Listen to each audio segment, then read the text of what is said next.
નમસ્કાર, ન્યૂઝ બુલેટિનમાં આપનું સ્વાગત છે। હું છું પંકજ શર્મા। શરૂઆત એક મહત્વપૂર્ણ ખબરથી કરીશું। સમાચાર આવી રહ્યા છે સાબરકાંઠાથી। સાબરકાંઠાના વડાલીમાં આજથી 3 દિવસ પાણી કાપ રહેશે।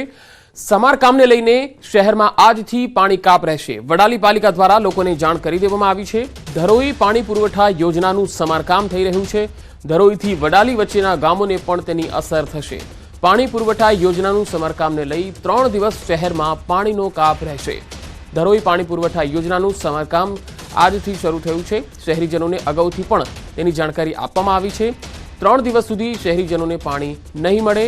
પાણી કાપ રહેવાને કારણે લોકોને થોડી હાલાકી ચોક્કસ પડશે।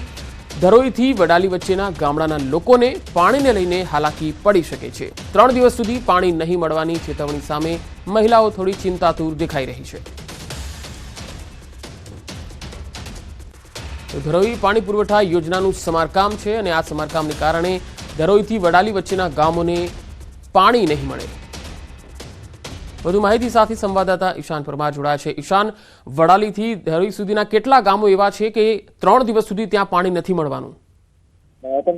ધરોઈ પાણી પુરવઠા યોજના સમારકામને લઈને શહેરીજનોને અગાઉના ચેતવણી ભાગરૂપે જાહેર કરવામાં આવ્યું હતું અને ખાસ કરીને અત્યારે જે આસપાસના જે ગામડાઓ છે, ધરોઈ અને વડાલી વચ્ચેના ગામડાઓ કે જે મોટી સંખ્યામાં જે લોકો છે તેમને પીવાનું પાણી નહીં મળે। 3 દિવસ સુધી જે સમાર 3 દિવસ સુધી પીવાનું પાણી નહીં મળે તેના કારણે અત્યારે હાલ તો મહિલાઓમાં પણ ચિંતાનો માહોલ જોવા મળી રહ્યો છે।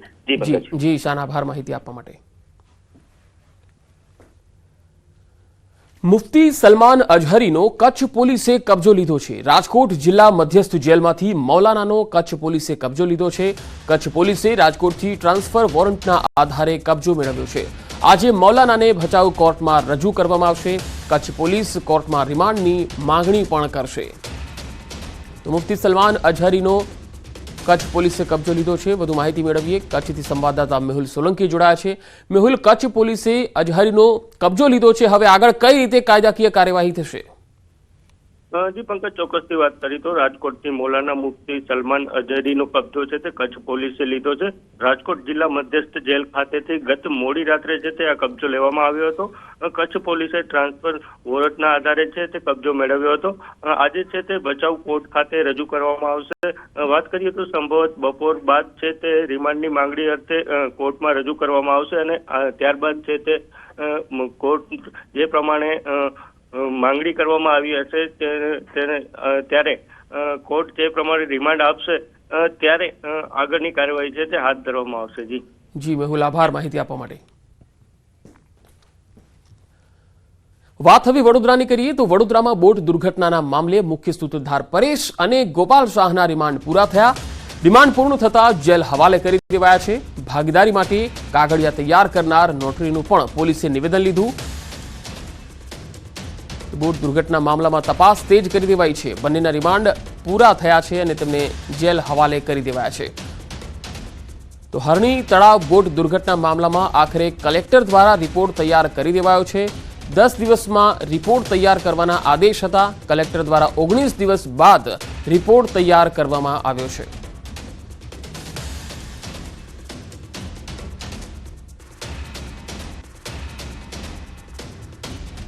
તો વડોદરા હરણી દુર્ઘટના કેસ મામલામાં કોટિયા પ્રોજેક્ટ ભાગીદાર ગોપાલ શાહની નફટાઈ પણ જોવા મળી। કેમેરા સમક્ષ તેમણે નફટાઈ લહેરાવી। સ્મિત કરતા કરતા તે બોલ્યો, થઈ ગયો સંતોષ। મસ્ત મિજાજમાં આરોપી ગોપાલ શાહ કેમેરા સમક્ષ જોવા મળ્યો। કોર્ટે ગોપાલ શાહને જેલમાં ધકેલવાના આદેશ કર્યા છે। વધુ માહિતી સાથે વડોદરાથી સંવાદદાતા હાર્દિક દીક્ષિત જોડાયા છે। હાર્દિક, આજે કોટિયા પ્રોજેક્ટમાં ભાગીદાર ગોપાલ શાહની જે નફટાઈ જોવા મળી છે, આ અંગે શું વધુ સમાચાર આવી રહ્યા છે? બિલકુલ પંકજ, આ વિડીયો જોઈને શર્મસાર કરી દે તેવી ઘટના કહે છે, કારણ કે 14 લોકોનો ભોગ લઈ લીધો ત્યારબાદ આ જે ગુનેગારો છે તેમના ચહેરા પર કોઈ પણ જાતનો અફસોસ છે તે જોવા નથી મળતો। આ પરેશ શાહ અને ગોપાલ શાહને ગઈકાલે કોર્ટમાં રજૂ કરવામાં આવ્યા હતા ત્યારે જે ગોપાલ શાહ છે પોતે નફટની જેમ કોર્ટ પરિસરમાં ફરતો દેખાયો હતો અને ચહેરા પર સ્મિત સાથે તેને મીડિયા કર્મીઓને કહ્યું હતું કે તમને થઈ ગયો સંતોષ મારો વિડીયો લઈને। એને કર્મ જ એવું કર્યું છે કે મીડિયા કર્મીઓ ચોક્કસથી તેનું જે છે કરતૂતો છે તેનો ભાંડાફોડ કરે। ત્યારે નામદાર કોર્ટ દ્વારા ગઈકાલે આ ગોપાલ શાહ અને પરેશ શાહને બંનેને જેલ હવાલે કરી દેવામાં આવે છે। બીજી વાત કરવામાં આવે તો આ જે ઘટના બની એમાં જે સરકાર છે ખૂબ જ કડક વલણ અપનાવી રહી છે, ત્યારે આ કેસમાં સરકાર તરફે ખાસ કરીને જે સરકારી વકીલ છે આરસી કોડેકરની નિમણૂક જે છે તે કરવામાં આવી છે. બીજી વાત કરવામાં આવે પંકજ, તો 10 દિવસમાં રિપોર્ટ તૈયાર કરવાનો હતો, ત્યારે 19 દિવસ બાદ જે કલેક્ટર છે તેમના દ્વારા આ જે સમગ્ર ઘટના છે તેની પાછળ કોણ જવાબદાર છે અને આ પ્રકારની ઘટનાઓથી કેવી રીતે બચી શકાય જે સંદર્ભમાં રિપોર્ટ તૈયાર કરી દીધો છે. એટલે લગભગ આજકાલમાં કલેક્ટર દ્વારા આ જે રિપોર્ટ છે તે સરકારમાં સુપરત કરવામાં આવશે અને સરકાર દ્વારા આખું ઘટનાક્રમ બન્યો હતો તેમાં જે ગુનેગારો છે તેમને કડકમાં કડક સજા થાય તેવા પ્રયત્નો કરવામાં આવશે. પંકજ, જી હાર્દિક આભાર માહિતી આપવા માટે.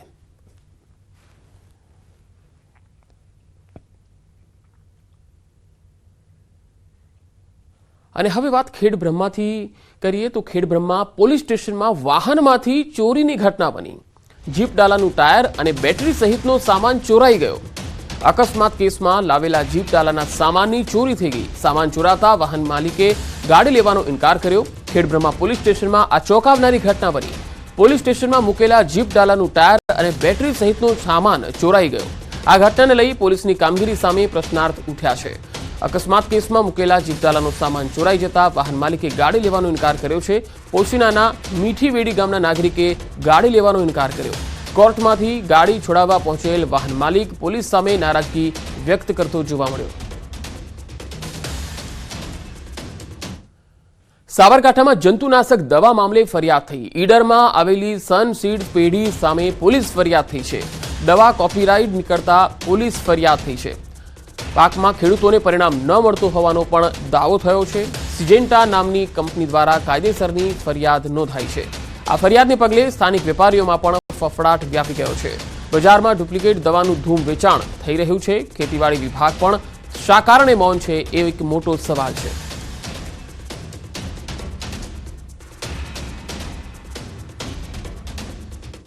સુરતના ઉધનામાં યુવક પર જીવલેણ હુમલો થયો. જલારામનગર 4 રસ્તા નજીક આ હુમલાનો બનાવ બન્યો. 2 શખ્સોના ઝઘડામાં યુવક પર હુમલો થયો. મધ્યસ્થી કરવા વચ્ચે પડેલા યુવક પર જીવલેણ હુમલો થઈ ગયો. સરા જાહેર યુવક પર જીવલેણ હુમલાની ઘટના બની. ગંભીર હાલતમાં યુવકને સારવાર માટે નવી સિવિલ હોસ્પિટલ ખસેડાયો. યુવકની હાલત અતિ ગંભીર છે. હુમલાખોરો દ્વારા નજીકમાં ચાદરનો ધંધો કરતા યુવકનો ટેમ્પોમાં પણ તોડફોડ કરી હતી. મોરબીમાં કોલેજ જતી યુવતી પર હુમલો થઈ ગયો. બાપા સીતારામ ચોકમાં બુકાનીધારી શખ્સની આ કરતૂત. વહેલી સવારે કોલેજ જઈ રહી હતી યુવતી અને અજાણ્યા શખ્સે ધોકા વડે યુવતી પર હુમલો કરી દીધો. ઇજાગ્રસ્ત યુવતીને સારવાર માટે હોસ્પિટલ ખસેડાઈ છે. પોલીસે સીસીટીવી ફૂટેજના આધારે કાયદેસરની કાર્યવાહી હાથ ધરી છે. તસવીરોમાં જોઈ શકાય છે કે કેવી રીતે આ યુવતી પર હુમલો થાય છે. પાછળથી જે શખ્સ આવે છે એ ધોકાથી હુમલો કરે છે અને ત્યારબાદ ત્યાંથી ફરાર થઈ જાય છે. યુવતી ઇજાગ્રસ્ત હાલતમાં હોસ્પિટલમાં સારવાર હેઠળ ખસેડાઈ છે. મોરબીની આ ઘટના છે જ્યાં કોલેજ જતી યુવતી પર ધોકા વડે હુમલો થયો. આ શખ્સો સામે કાર્યવાહી થવી જ જોઈએ. બાપા સીતારામ ચોકમાં આ બનાવ બન્યો. રાજકોટના યાજ્ઞિક રોડ પર મારામારી થઈ ગઈ. આ મારામારી કરતા યુવકનો વિડીયો વાયરલ થયો છે. સામાન્ય બાબતે પ્રૌઢ સાથે બબાલ થઈ ગઈ. મારામારી કરતા યુવકના સીસીટીવી ફૂટેજ સામે આવ્યા. પોલીસે વાયરલ વિડીયોના આધારે તપાસ આરંભી છે. તો સામાન્ય બાબતે એક વૃદ્ધ સાથે બબાલ થઈ ગઈ. મારામારી કરતા યુવકના સીસીટીવી પણ સામે આવ્યા છે. પોલીસે વાયરલ વિડીયોના આધારે તપાસ આરંભી છે.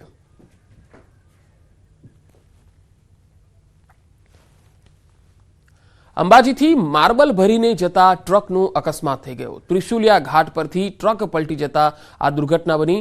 ડ્રાઈવરે કાબુ ગુમાવતા ટ્રક પલટી ગયો. માર્બલનો પાવડર ભરીને દાતા તરફ લવાઈ રહ્યો હતો. સદનસીબે આ ઘટનામાં મોટી જાનહાનિ ટળી છે.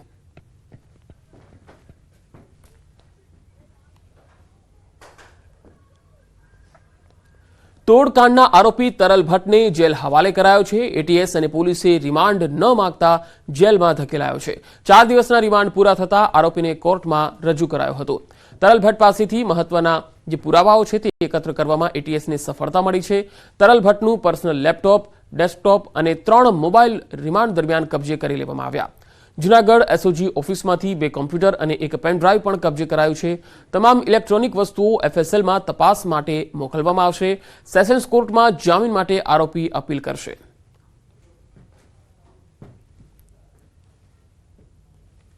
નામદાર કોર્ટે વધુ તપાસની જરૂરિયાત ન હોય તેથી એટીએસે કોઈ રિમાન્ડની માંગણી કરેલી નથી, જેથી હાલના આ આરોપી એટલે કે તરલ ભટ્ટ સાહેબને જ્યુડિશિયલ કસ્ટડીમાં મોકલી આપેલ છે. એફઆઈઆર અને તપાસના કામે જ્યારે રોલ ના હોય ત્યારે જામીન અરજી મને અંદાજ છે કે સેશન્સ કોર્ટમાં થશે અને જામીન અરજીના સ્ટેજે નામદાર કોર્ટ જે નિર્ણય આપશે એ માન્ય રહેશે. અમદાવાદ શહેર કોટડામાં લૂંટના ઈરાદે જ્વેલર્સના વેપારીની કાર પર ફાયરિંગ થઈ ગયું. વેપારીએ કાર સ્પીડમાં હંકારતા ત્રણેય શખ્સો ફરાર થઈ ગયા. નિકોલમાં માંગલિક ગોલ્ડના વેપારી નિલેશ દલાલ સાથે આ બનાવ બન્યો. પોલીસે 3 શખ્સો સામે ગુનો નોંધી અને તપાસ હાથ ધરી છે. જે બાઇક વાપર્યું એ ચોરીનું હોવાનું પણ સામે આવ્યું છે. નવસારીના વાંસદાના માનકુનિયા ગામેથી ઠાંસણી બંદૂક સાથે 2 શખ્સ પકડાયા. નવસારી એસઓજીએ દેશી બનાવટની બંદૂક ઝડપી લીધી છે. લાલજી ઘનકરે ઘાસના પુરેટિયામાં સંતાડી રાખી હતી આ બંદૂક. એસઓજીની ટીમને બંદૂક સહિત લોખંડના પારા, ફટાકડી અને દારૂગોળો જેવો પાવડર પણ ઘરમાંથી મળી આવ્યો.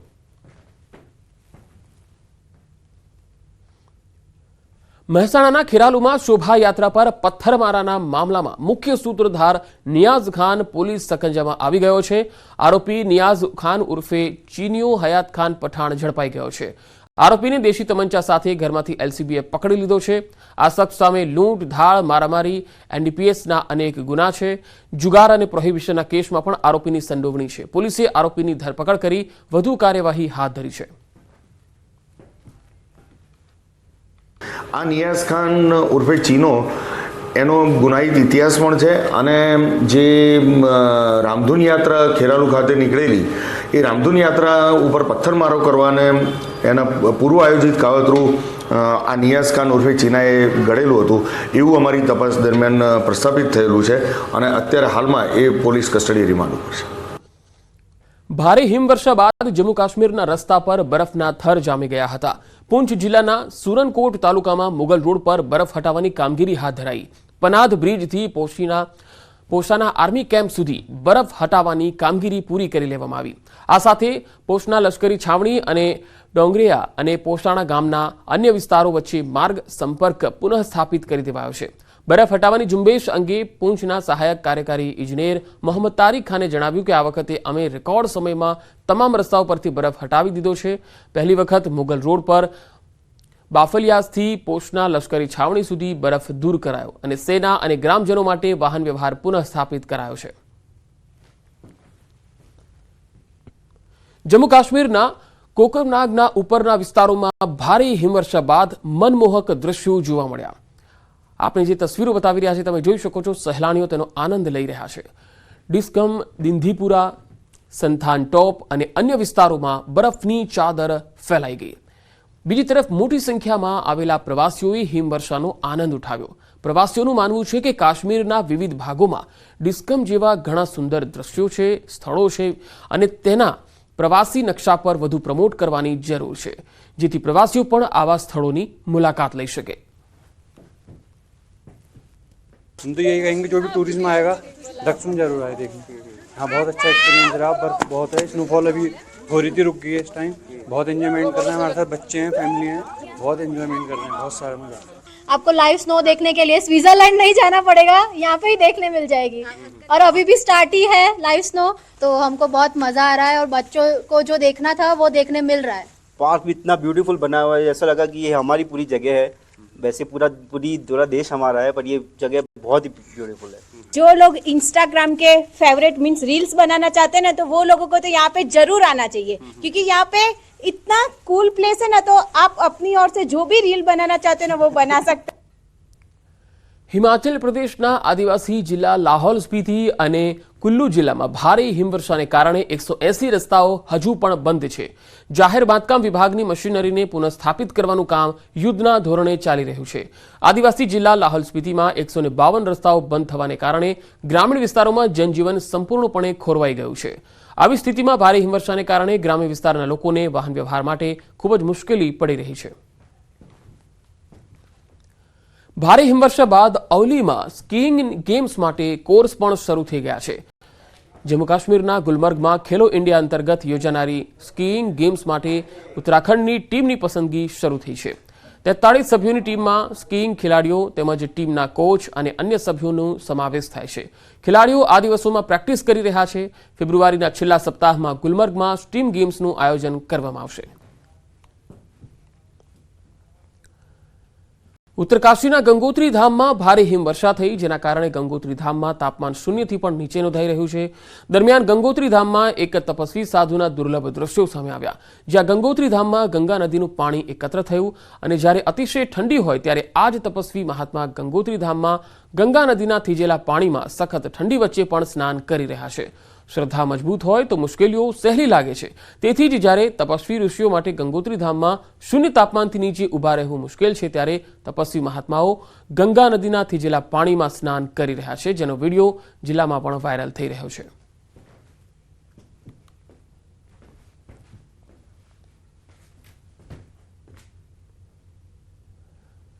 આગળ વધુ સમાચારો પર નજર કરીશું. હાલ રોકાઈશું એક બ્રેક માટે.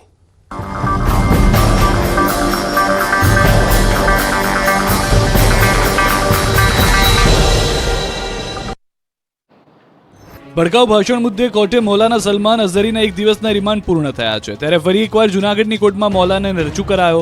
કોર્ટમાં બંને પક્ષોની વકીલો વચ્ચે કલાકો સુધી દલીલ થઈ. મૌલાનાને જૂનાગઢ કોર્ટે એક દિવસના રિમાન્ડ આપ્યા. 20 કલાકના રિમાન્ડ બાદ ફરી કોર્ટમાં રજૂ થયો.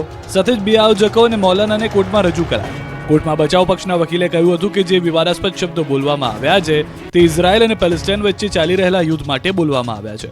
જે યુદ્ધમાં 22,000થી પણ વધુ મુસલમાનોના કતલ આમ કરવામાં આવ્યા છે. બીજી તરફ જૂનાગઢમાં મૌલાનાના ભડકાઉ ભાષણ મામલે નરસિંહ મંદિરના આચાર્યએ મોટો ખુલાસો કર્યો. જૂનાગઢમાં મૌલાનાના કાર્યક્રમ માટે નહોતી લેવાઈ મંજૂરી. આયોજકોએ મેદાન માટે નહોતી લીધી મંજૂરી. સરકારી મેદાનનો મંજૂરી વગર ઉપયોગ કરાયો. આયોજકોએ ગેરકાયદે પ્રવેશ કર્યો. મંજૂરી માટે બોગસ ડોક્યુમેન્ટ રજૂ કર્યા હતા. તો મૌલાનાના ભડકાઉ ભાષણ મામલે કચ્છમાં પણ ફરિયાદ થઈ છે. ત્યારે હવે કચ્છ પોલીસે મૌલાનાની ધરપકડ કરી છે. પોલીસની ટીમ મૌલાનાને લેવા માટે જૂનાગઢ આવી હતી. ટ્રાન્સફર વોરંટથી ધરપકડ કરી. પોલીસે આયોજકોની પણ કરી ધરપકડ. મામદ ખાન મુરની પોલીસે કરી ધરપકડ. આરોપી સાથે પોલીસે રિકન્સ્ટ્રક્શન કર્યું. મહેસાણાના ખેરાલુમાં પથ્થરબાજો સુધરી જજો. ભગવાન રામની શોભાયાત્રા દરમિયાન જે વિસ્તારમાં પથ્થરમારો થયો હતો તે જ વિસ્તારમાં દાદાનું બુલડોઝર ચાલ્યું છે. પથ્થરબાજોને સબક શીખવવા માટે તંત્રે એક્શન પ્લાન બનાવ્યો છે. જે અંતર્ગત દબાણકર્તાઓ પર વહેલી સવારથી તંત્રનું બુલડોઝર પહોંચી ગયું હતું. જે જગ્યાએ દબાણ કરી મકાનો ખડકી દેવા આવ્યા હતા તે બાંધકામોને જેસીબીથી તોડી પડાયા. દબાણકર્તાઓને નોટિસ આપ્યા બાદ બુલડોઝર ચલાવી દેવાયું. જકાત નાકા પાસે હાટડિયા વિસ્તારમાં બાંધકામને કડેરભૂસ કરાતા સન્નાટો છવાઈ ગયો. ચુસ્ત પોલીસ બંદોબસ્ત વચ્ચે નગરપાલિકાની ટીમ પહોંચી. જકાત નાકા પાસે હાટડિયા વિસ્તારમાંથી નડતરરૂપ મકાનો જમીનદોસ્ત કરાયા.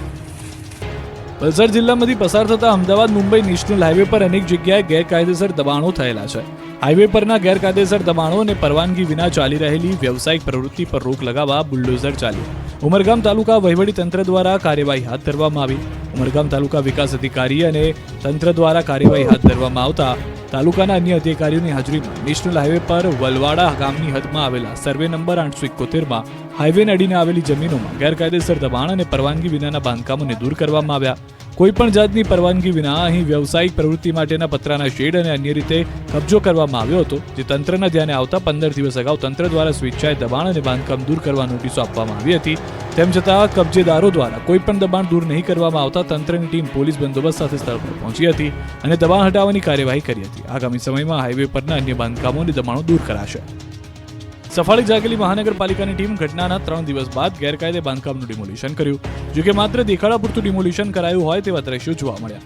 નિર્માણાધીન મકાનની દિવાલ ધરાશાયી થતા એક શ્રમિકનું મોત, જ્યારે 3 શ્રમિક ઇજાગ્રસ્ત થયા. આ ઘટનામાં હજી સુધી મહાનગરપાલિકાના અધિકારીઓની જવાબદારી નક્કી નથી કરવામાં આવી. ડિમોલિશનની કામગીરી પણ માત્ર દેખાવ પૂરતી હોય તેવા દ્રશ્યો જોવા મળે છે. ત્યારે મહાનગરપાલિકાની કામગીરી સામે પણ સવાલ ઉઠી રહ્યા છે. કેમ મહાનગરપાલિકા બિલ્ડરોને છાવરી રહી છે? શું બિલ્ડરોથી ડરી રહ્યું છે મહાનગરપાલિકા? બનાસકાંઠાના ધાનેરામાં ફરી એકવાર આંખલાનો આતંક જોવા મળ્યો છે. ધાનેરાના કૈલાશનગર વિસ્તારમાં 10 મિનિટ સુધી આંખલાઓએ ઉપાડો લીધો. 2 આંખલાઓ એવા ઝઘડ્યા કે આખા વિસ્તારમાં દહેશત ફેલાઈ ગઈ. આંખલાઓ જાણે લડવા માટે દંગલમાં ઉતર્યા હોય તે રીતે સામસામે લડાઈ કરી રહ્યા હતા. આંખલાઓ બાખડતા આસપાસના લોકો ડરી ગયા હતા. આંખલાઓની લડાઈને કારણે રોડ પર સન્નાટો છવાઈ ગયો હતો. ધાનેરાને ધૂળ ધૂળ કરી નાખ્યું હતું. જાણે બંને ભવના દુશ્મન હોય તે રીતે શિંગડા ભરાવી એકબીજા પર ભારે પડી રહ્યા હતા.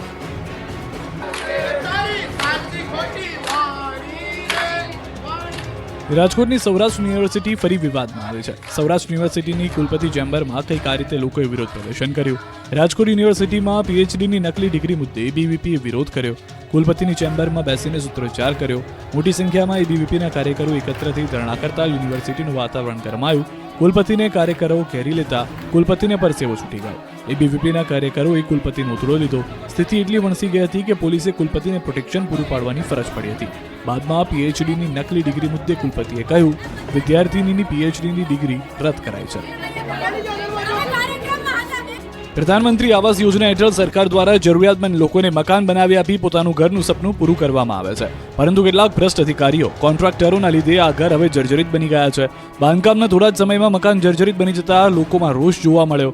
રાજકોટમાં વૃંદાવન સોસાયટીમાં 9 વિંગમાં કુલ 320 જેટલા ફ્લેટનું બાંધકામ કરવામાં આવ્યું. પરંતુ કેટલાક ભ્રષ્ટ અધિકારીઓ અને કોન્ટ્રાક્ટરોના પાપે નિર્માણ કાર્યના માત્ર 8 જ મહિનામાં સરકાર દ્વારા આપવામાં આવેલ સપનાનું ઘર હવે રહીશો માટે સમસ્યાનું ઘર બની ગયું.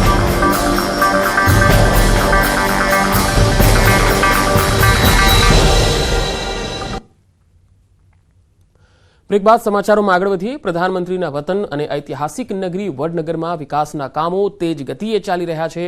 વડનગરમાં મળેલા પ્રાચીન અવશેષો મૂકવા માટે વિશાળ મ્યુઝિયમ તૈયાર થઈ રહ્યું છે. કહેવાય છે કે વડનગર 7 વખત તૂટીને ફરી ઊભું થયું છે. ત્યારે ઐતિહાસિક મહત્વ ધરાવતા આ શહેરને નિહાળવા વિશ્વભરમાંથી પર્યટકો વડનગર પહોંચશે, જેને લઈ વડનગર રેલવે સ્ટેશનને હેરિટેજ લુક આપવા સહિતના વિવિધ વિકાસના કાર્યો કરવામાં આવી રહ્યા છે. પ્રધાનમંત્રી જે સ્ટોલ પર ચાય વેચતા હતા તેવો આબેહૂબ સ્ટોલ તૈયાર કરાયો છે. સાથે જ સ્ટોલનો નંબર પણ એ જ રાખવામાં આવ્યો છે. રેલવે સ્ટેશન પર મૂકવામાં આવેલી ભગવાન બુદ્ધની પ્રતિમા અને ચાયની કિટલી લોકોમાં આકર્ષણનું કેન્દ્ર બનશે.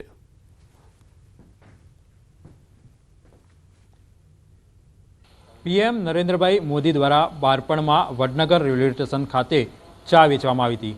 ત્યારે હાલમાં વડનગર રેલવે સ્ટેશન ખાતે વિવિધ વિકાસના જે કામો હોય છે તે ચાલી રહ્યા છે. ખાસ કરી રેલવે સ્ટેશન ખાતે બૌદ્ધ ભગવાનની જે પ્રતિમા હોય છે તે મૂકવામાં આવી છે. 4x4ની આ જે પ્રતિમા હોય છે તે લોકોના આકર્ષણનું કેન્દ્ર બની છે. તો બીજી બાજુ તમે જોઈ શકો છો કે હાલમાં જે વડનગર રેલવે સ્ટેશન ખાતે આગામી દિવસોમાં વિદેશી પર્યટકો તેમજ ભારતીય પર્યટકો આવશે ત્યારે તેમના ચા નાસ્તા સહિતની વ્યવસ્થા માટે પણ વિવિધ વિકાસના જે કામો હોય છે હાથ ધરવામાં આવ્યા છે. તમે જોઈ શકો છો આ જગ્યા પર જ્યાં પીએમ નરેન્દ્રભાઈ મોદી દ્વારા બાળપણમાં ચા વેચવામાં આવી હતી તે જગ્યા ઉપર પ્લાયવુડની એક ચાની કિટલી પણ તૈયાર કરવામાં આવી રહી છે. તો બીજી બાજુ તમે જોઈ શકો છો હાલ જે કામગીરી હોય છે તે ચાલી રહી છે. એટલે કે આગામી દિવસોમાં જ્યારે મોટી સંખ્યામાં વિદેશી પર્યટકો તેમજ જે સ્થાનિક પર્યટકો આવશે ત્યારે તેમની સુવિધામાં વધારો થાય મોટી સંખ્યામાં, કેમ કે વડનગરનો હાલમાં ખૂબ જ મોટા પ્રમાણમાં વિકાસ થઈ રહ્યો છે. વડનગર શહેરને પર્યટક સ્થળ તરીકે વિકસાવવા માટે સરકાર પણ ખૂબ જ પ્રયત્ન કરી રહી છે. ત્યારે આગામી દિવસોમાં જ્યારે મોટી સંખ્યામાં વડનગર ખાતે લોકો પહોંચશે ત્યારે વડનગર રેલવે સ્ટેશનનો પણ હાલમાં વિવિધ વિકાસના જે કામો હોય છે તે કરવામાં આવી રહ્યા છે, જેથી કરી આવનાર જે પર્યટકો હોય છે તેમને સુવિધાનો લાભ મળે. કેતન પટેલ, ન્યૂઝ 18 ગુજરાતી, વડનગર. ભરૂચના જંબુસરના કાવીમાં અનોખી ઘટના બની. કાવીના માછીમારોને પાણીમાં તરતું શિવલિંગ મળી આવ્યું. ખંભાતના અખાતના દરિયાના પાણીમાં મચ્છી પકડવાની જાળમાં શિવલિંગ ફસાતા લોકોમાં આશ્ચર્ય ફેલાયું. આ શિવલિંગ કાવી બંદરે લાવવામાં આવતા લોકો મોટી સંખ્યામાં ઉમટી પડ્યા. કાવીના માછીમારોને માછીમારી કરતા સમયે જાળમાંથી તરતું શિવલિંગ મળી આવતા તેને કાવી દરિયાકાંઠે લવાયું. જંબુસર તાલુકાના કાવી ગામના માછીમારોના વ્યવસાય સાથે સંકળાયેલ માછીમારો નાવડે લઈને દરિયામાં પહોંચ્યા હતા. ધનકાતીર્થ પાસે તેઓએ બાંધેલ જાળામાંથી મચ્છી કાઢવા ગયા ત્યારે જાળમાં શિવલિંગ આકારનો પથ્થર પણ ફસાઈ ગયો. તેને જાળ બહાર કાઢીને સાફ કરીને જોતા શિવલિંગ હોવાનું જણાઈ આવ્યું. આ શિવલિંગ સમો પથ્થર ભરતીના પાણીમાં તરતો હતો. આશરે 1 ક્વિન્ટલ વજન ધરાવતો આ શિવલિંગને માછીમાર ભાઈઓએ અન્ય માછીમારોની મદદથી ભારે જહેમતથી બોટ ઉપર ચઢાવી કાવી દરિયાકાંઠે લાવ્યા હતા અને દરિયા કિનારે તેને મૂકી પાણીથી સાફ સફાઈ કરી અને આ શિવલિંગ સ્ફટિકનું હોવાનું અને અંદર શંખ નાની મૂર્તિઓ હોવાનું પણ જણાઈ આવ્યું હતું. આ હકીકતની જાણ કાવી ગામમાં વાયુવેગે ફેલાતા ગ્રામજનો પણ શિવલિંગને જોવા માટે દરિયાકાંઠે આવી પહોંચ્યા હતા. તો ખંભાતના અખાતના દરિયામાંથી આ શિવલિંગ મળ્યું છે. ભરૂચના જંબુસરમાં શિવલિંગ દરિયાકાંઠે લવાતા લોકો મોટી સંખ્યામાં ઉમટ્યા. શિવલિંગને સાફ સફાઈ કરવામાં આવી અને દરિયાકાંઠે લાવવામાં આવ્યું. તો આ બુલેટિનમાં અત્યારે આટલું જ. નમસ્કાર. છે.